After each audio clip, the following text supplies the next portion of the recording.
Welcome back to the Manage to Win podcast. Today's episode is sponsored by Habitly.com, and habits are an important thing. There are behaviors, how we interact with people, how we develop relationships, how we keep those relationships, how we manage our time, how we set and achieve goals. Really recommend you check it out, Habitly.com, where you can learn the habits of highly successful people for pennies a day. Great for teams. We have the majority of clients on there are companies that buy it for their teams. So encourage you to check it out. This is a great podcast. It's with Orrin Klopper, who is the CEO of Netsurit. It's an IT MSP, but we do not talk technology. We talk people. We talk acquiring companies and bringing them into your organization as a tool for growth. And we talk about his dream program that he's got going at his company that really builds relationships and helps people feel like they're doing meaningful work every day. Let's dive in.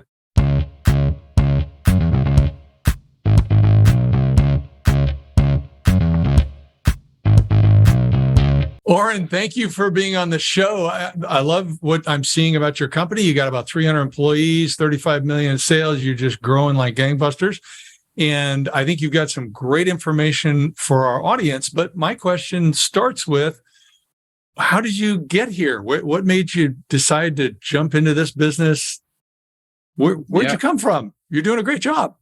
Yeah, thanks, David. And I suppose the one thought when you arrive at a certain place as an entrepreneur is there is so much that happened in getting there, and I've never arrived at a place in our business where I felt like I've arrived and everything's perfect. And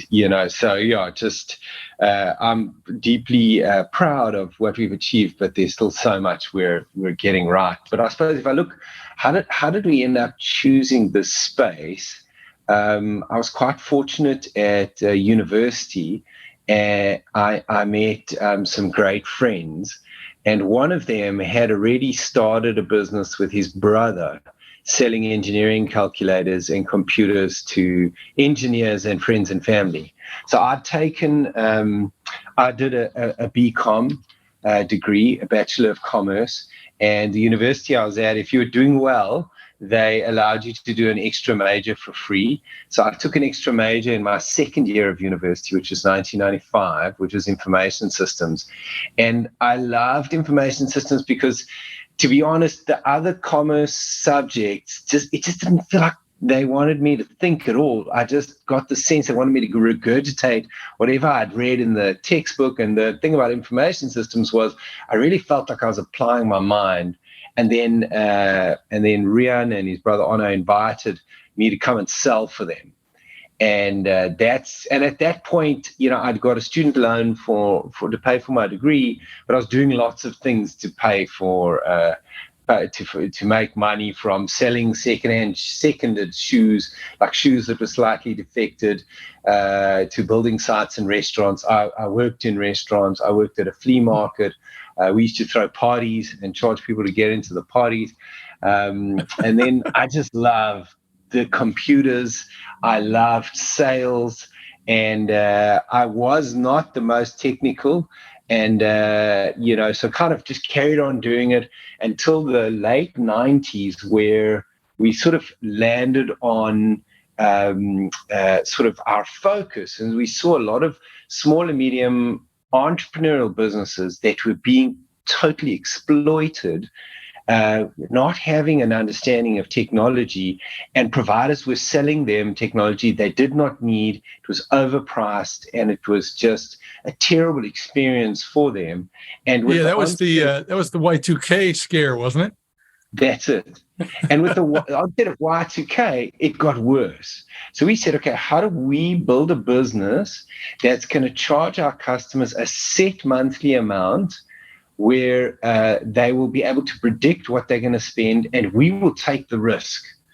And so that's where we came up with the name Netsurit. It was Network Support Insurance. Netsurance was taken, so we could get netsurit.com. And then that's really how we ended up focusing on the SMB space with a monthly fee that we can be reliable and trustworthy.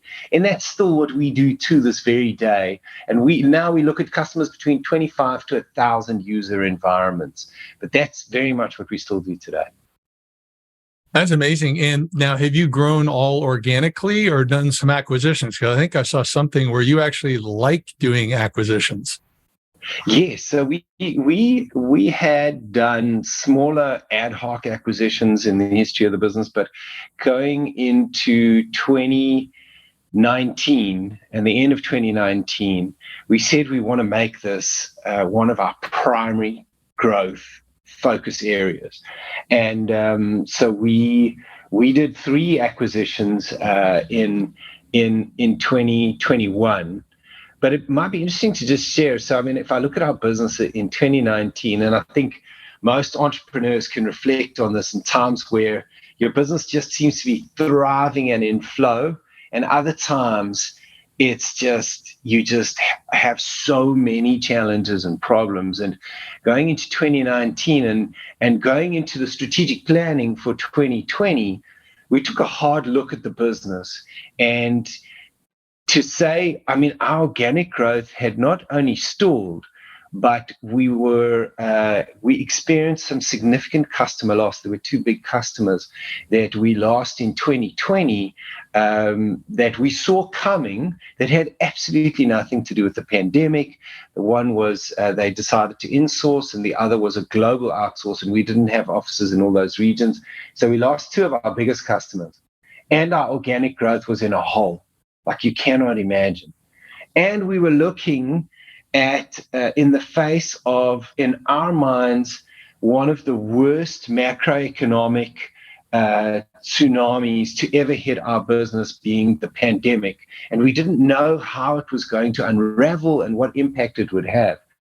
So if I look at that year, one of the toughest years in my life as an entrepreneur, we did 3 rounds of layoffs. We haven't done that many rounds of layoffs probably, if you look at the last 15 years of the business combined.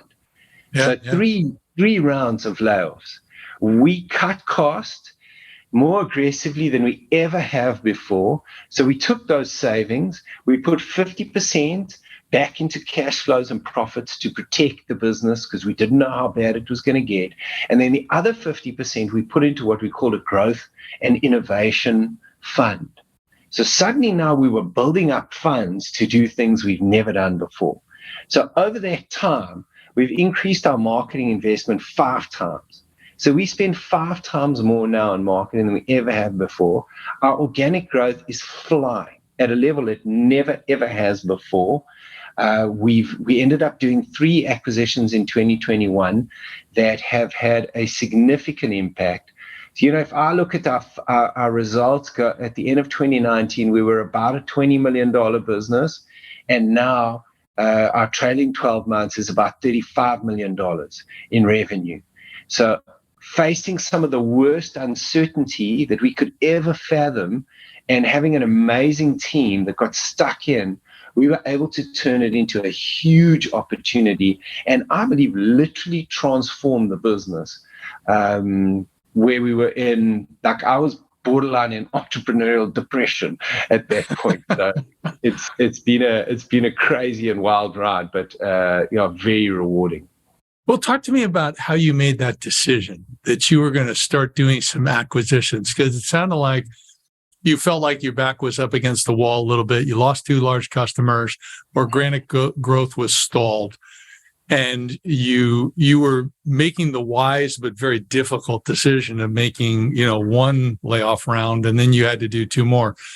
What were the different considerations that you were looking at of kind of Gary Keller's thing? What's the one thing that's going to get us out of this? What is the one thing we're going to do? You chose acquisitions. Why did you choose that versus some of the other things you were considering? Yeah, so it was a story of both organic and acquisitive growth. I knew we had to fix our organic growth, so I kept focusing on that, and we kept investing. And then from an acquisitive growth perspective, we had ad hoc explored this. And, if I look how we entered the New York market, it was through an acquisition originally in 2016, made every mistake you can possibly imagine except going out of business. We have one staff member left from that business, and those two shareholders are still shareholders in our business. Amazing guys. We learn a lot from them. And but we made every mistake you could possibly imagine.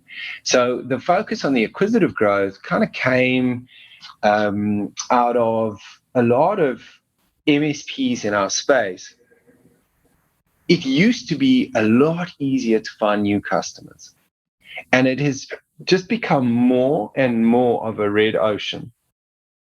So the one sort of economic force in the MSP space that we saw was MSPs were struggling with organic growth. Okay, so that's the one factor.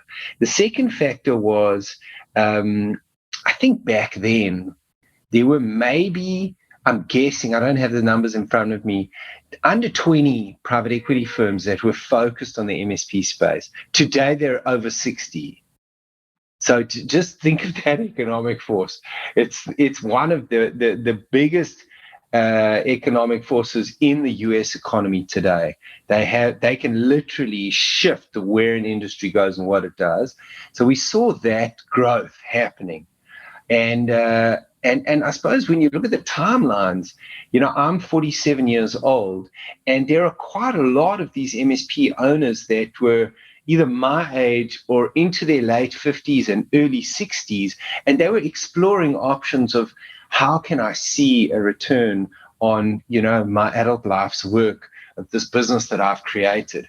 And so when we were talking while we were thinking about this, talking to potential opportunities, we could hear, and obviously the onset of the potential pandemic, there was that uncertainty. People were like, okay, how can I possibly in this pandemic join forces with a larger organization, or possibly look at a liquidity event to realize some of the investment that they've made. And yeah, touch wood, it ended up being very successful for us. But learned a lot of lessons. Well, congratulations. Too bad you had to learn the hard way. I know that route very well. So I've cleared that path. But, you've also gone through a lot of different growth phases, both the acquisitions and separate of the acquisitions. And my understanding is you've got kind of a framework for how to keep the culture aligned in these different phases of growth. What does that look like? Walk us through that. Yes. So, our purpose is supporting the dreams of the doers. And there are two pillars in there, the people pillar and our customer pillar. So the people pillar of supporting the dreams of the doers is, it goes back in 2004. There was one of our top engineers who's actually in our New York team now. And in those days, there weren't clouds, there weren't fancy server rooms. It was generally a broom closet with like a server in it and no air conditioning. So when the real summer hit, and this was back in South Africa, those heats went up and those servers crashed. And despite us telling them, you need to do this right, and we were still a smaller business then. Anyway, there had been, I don't know how many server crashes Sean had worked on. He was sitting in front of the computer in a server room. He wasn't typing and he wasn't talking. So he'd had a breakdown. And I realized then that if we were going to build something and scale something that was really going to make a difference in people's lives, it needed to encourage balance across all the spokes of life, not just work. Because a lot of the guys in the IT industry, they love this. They're going to go home and they're going to tinker around on servers and write scripts and do things anyway. So we realized we needed to be proactive in encouraging balance. That was in 2004, and I'd been using a tool called Map for Life to set my personal goals and dreams since then. And then I attended a program at M.I.T. where a guy called Cameron Herold mentioned a book by Matthew Kelly called The Dream Manager. Yeah. And then the following year, we did an intervention with Simon Sinek at Stanford.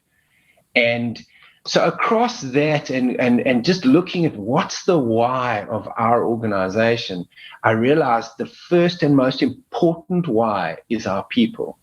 And so we created what we call our Dreams program, where you create a dream book once a year. Your dream book is your top 10 personal goals and dreams visualized. So it's a power in our incarnation in Netsurit. It's a PowerPoint deck with 10 slides with your top 10 personal goals and dreams visualized. That's it. And so we have over 300 dream books completed, and we redo them each year.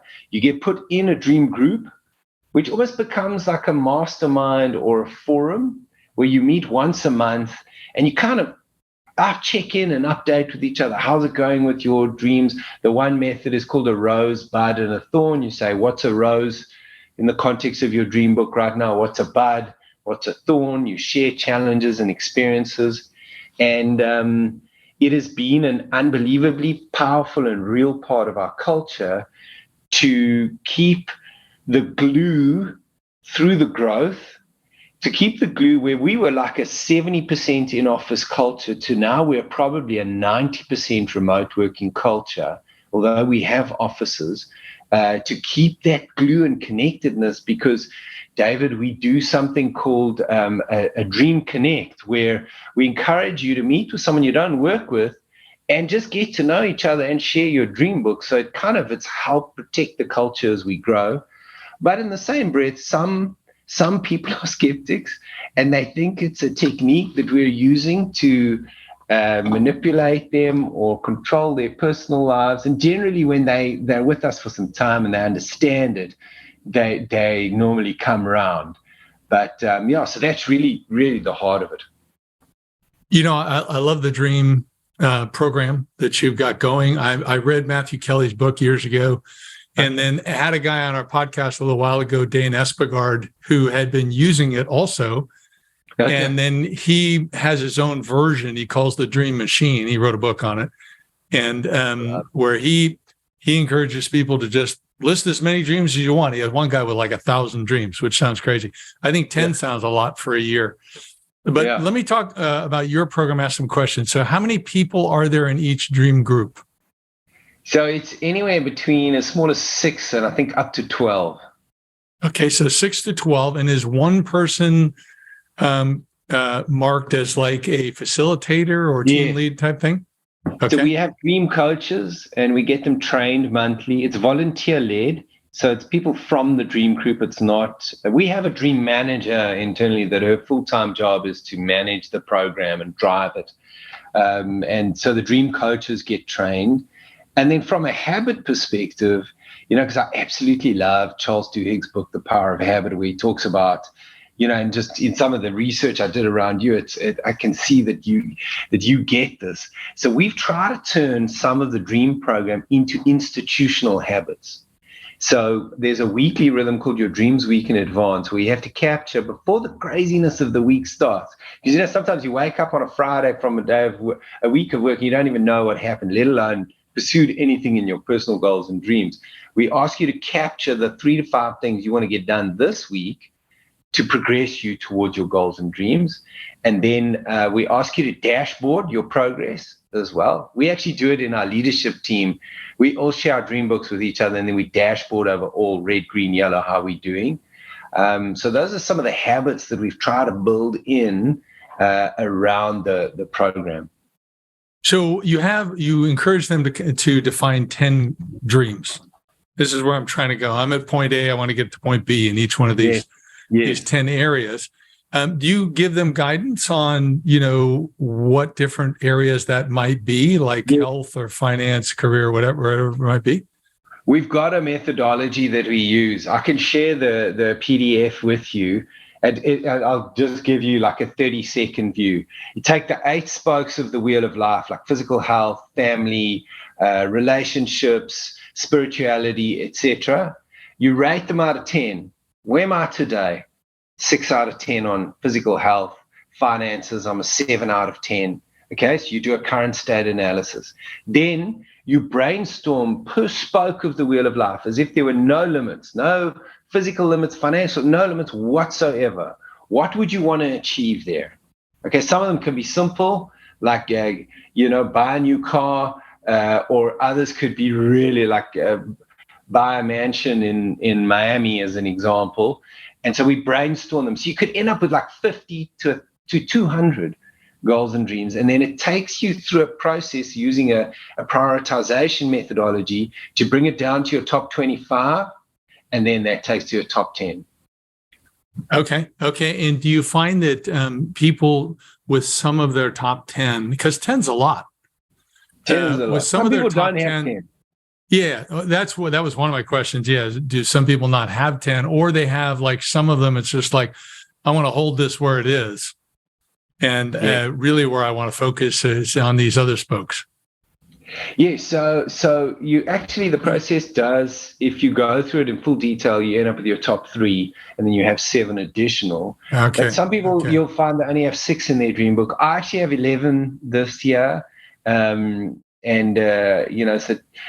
it's totally up to you. We also make it so if you don't want to share a goal or dream, you can leave it out. And so if there is a location in Teams where all our dream books are. So if you want to go and see someone's dream book, say it's their birthday coming up and you want to do something, you can go and have a look at their dream book. So it's pretty public. Some of it's like you can look at the goal, but you're not 100% sure what they really mean. It might just be a picture of them with their mom or something. And then when you meet with them, they tell you the story behind it, which is really amazing because, David, what I've seen in my sort of own entrepreneurial journey is sometimes we meet someone and we form a view, right? We don't really know them. We meet them and we form a view. And sometimes it's so wrong, and 9 times out of 10, it's very wrong for me. And there's something that happens when someone shares with you what they really want in their life. There's some type of connection that happens between humans because in the human spirit, we want to see people achieve what they want in their lives. So there's some kind of magic that happens when people share like this and are vulnerable. It's not for everybody. Some people still believe work and personal life must be kept separate. We don't. But it's a lot of fun. I like your term form of view instead of we judge them type of thing. I like it. It's softer, much better. So, is the program optional for employees? Yeah. So if you go to Glassdoor and look at our negative reviews, it would say it's not optional. Well, I had a meeting yesterday. Yeah. Go ahead. No, I had a meeting yesterday with a very good friend of mine that is helping us sort of take our program to the next level. And we say it's optional. And I was talking to him about this yesterday. And, but I suppose in a way, you could also debate that it's not. Which is something I still got to wrap my mind around it because, for me, my logic is if you're going to spend your waking hours at a company and you don't connect with its purpose, then it's probably not the right company to be at.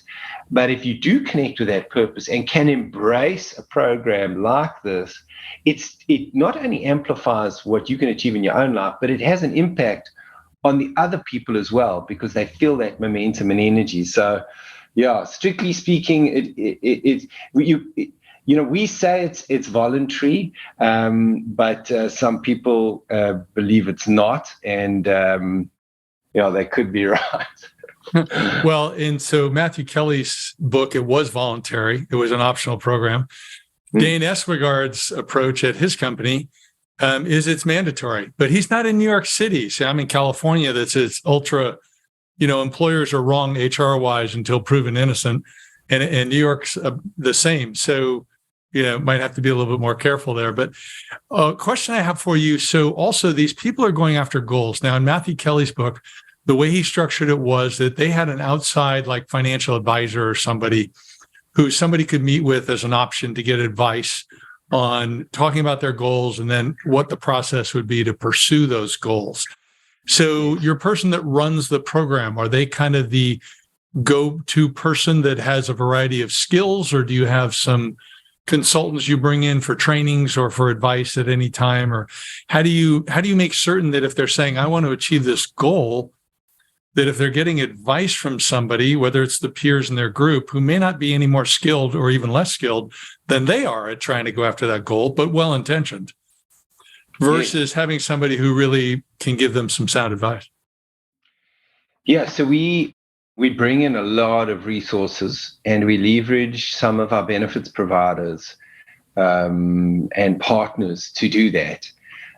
So we do a lot of that through existing partners, and then ad hoc we bring in speakers. So every 6 months we do our staff satisfaction survey. It's primarily based on the Gallup employee engagement questions, but we've got a whole lot of questions around the Dreams program. And then we also do the Wheel of Life rating in that. So every 6 months we get a sense across the whole business what areas are the lowest rated, and then we bring resources in around the particular areas that need support and attention. Because in essence, we have a clear view of what our people really want in their lives. So when we invest like this, we can align it with what is really meaningful. But I think we could do a better job of this. And, just listening to you talk, I haven't read his book for a long time. I should go and read it again, because I actually forgot about that piece where they brought in they had like a financial advisor. Yeah, no, that's valuable. Yeah, and it might be that, or it might be that you're, buying a Dave Ramsey course or something for somebody who's pursuing something financially or whatever. It doesn't have to be necessarily, but I love the fact that a lot of your people are choosing like 3, although they might be tracking up to 10. They're really prioritizing, and Yes. having some that are more do or die. Maybe not the best phrase, but versus, trying to pursue 10 simultaneously. That's a big load. So that's a challenge. Yeah, and I think a lot of the focus in the dream groups is around, sharing experience and ways in which people have been able to achieve these goals and dreams. And we definitely have a process and where we measure dreams achieved. Because I think at the end of the day, the more of these dreams that can be achieved, the more value it's going to bring to people's lives. And I think what we do, though, is we try to make it quite clear, we're not going to make their dreams come true. We're going to create an environment that will support them in making their dreams come true. Yeah, no, definitely. And I think you just alluded, there might be some people that are, they're going to achieve their dreams, and then they may need advice on how to sustain it. In other words, I got out of debt. Now I want to check in with the team. I want to just confirm I'm staying out of debt, type of thing. Or there can be something else. I gave up sugar, or, whatever it might be. Exactly. Exactly. Those are great, simple examples. Great examples. Yeah. So that's, I think that's really good. So just for the fun of it, I'm sure you have hundreds of stories, but what are some of the stories that you think about when you think about your dream program? And the people you think about that face some challenges, and they went after a dream, and maybe it was a year, maybe it was 5 years or 10 years. You've been in business a long time. And they got somewhere. They really achieved something meaningful to them. Yeah, immediately as you ask that question, there is a very good friend of mine who worked for the business years ago, and we were in a dream group together. And basically, in the African tradition in South Africa, if you are going to marry a woman, you need to pay something called lobola, which is it like can be paid in cows, like a dowry. It can be paid in cows. It can be paid in, and this friend of mine was not from a wealthy family, and had really just made his own way in his life. And the woman he was courting and wanting to propose to was her father is a phenomenally successful entrepreneur, and they have real wealth and means. And it was amazing to just hear his insecurity in the initial phases around how well, because he can't pay a good lobola, is he the right person? And it was over a year that we'd had extended sessions, and we'd also used the Johari blind window and so forth and that. And he went on to not only propose to her, to marry her, have 2 kids with her, and then he left and went on an amazing entrepreneurial journey and did a whole lot of things. And then 2 years ago he came back, and it is so they're good friends of ours, and it's amazing to see people go through what perceived to be these insurmountable life challenges, and then just through the support of caring people and good people around you, how he was able to get through that. And just really great to have him back in the team. And it's interesting, we have a lot of people that resign where the culture really resonates with them, and then they come back. So like, I'll give you an example of a lady that worked for me quite recently, and she moved to London, and I was trying everything I could to keep her, but obviously, the salaries in London were different, and compared to she was working in South Africa at the time, and she'd immigrated to London, and so she ended up taking a job there with a very large vehicle car manufacturer at their head office in the UK, and so forth and that. And there was just some toxicity in that culture that absolutely, she ended up having to go into therapy, et cetera, without going into any detail. And she sent me a note a couple of weeks ago, because we hadn't been in touch, and just saying, I can't thank you enough for the Dreams program and the culture of Netsurit, because it had such a big impact on my life, and I just want you to know you must never ever take it for granted. And I think that's an extreme example, but it's those little stories that people reach out and share that just make you feel good that it has touched someone's life, and it might seem like a small thing, or people take it for granted, but it's definitely an aspiration that I think has a positive impact on people. Well, I think you brought up 3 huge things here. So, Orrin, I think first of all, and I could see you kind of warm up as you told these stories, and that is that we strive for these businesses that are going to be tremendously successful, but really it comes down to relationships. And a lot of times leaders forget that the first relationships are everybody that's working in their company. And it's so important because it lasts. I mean, you think about your work history, I think about mine, and I remember people I worked with. I remember my bosses, good or bad. Those are relationships. Yes. You also brought something else up that I think is super important for our audience to hear, and that is you had people leave you. And so because you had the relationship, my expectation is, and you had the Dreams program, you had advance notice that they were going to leave. Is that right? Yeah, and people give advance notice too. That's just it. So you're not surprised, gone in 2 weeks, or, I got to leave in a week. So you actually, and you cheered them on. You're like, hey, this is great. There's an opportunity for you. We helped you get to the next step in your career, right? Yeah. So I just think that's huge. And then the other part, because I get asked occasionally, should I take an employee back who left? Well, the person that said, sorry, I'm quitting, today's my last day, and is out the door, that's hard to consider taking that person back.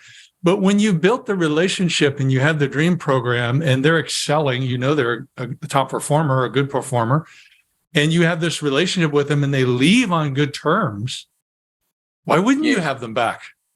Yes. Yeah. You know what you're getting. No, that's it. And it is only on good terms. So if they do not leave on good terms, then that door is closed. But we've had some guys that have come back 3 times. The one guy came back 4 times. he's a bit of a gypsy. He would wander off to the next place and then come back and then come back. Yeah, but as long as while they're there, their productive team members. And it's, 100%. It's not like for a week or two, it's, for a reasonable amount of time. Yes. I think it's great. I really think it's great. Yeah. Send us the PDF. I will put a link on the notes here where they can download that. And in addition to a link to your company. But if they want to learn more about you, Orrin, I mean, I feel like we're just getting started, but if they want to learn more about you, where would they go? Sure. I'm on LinkedIn, Orrin Klopper. You can find me there. I'm very responsive. If you want to reach out, and you can also text me or call me on my mobile, 917-517-7763. I'll say that again, 917-517-7763. Or you can mail me on Orrin, ORRIN, at Netsurit, NETSURIT.com. Fabulous. Well, thanks so much for coming on the show. I think this is a great benefit. Yeah, what a pleasure. Everybody.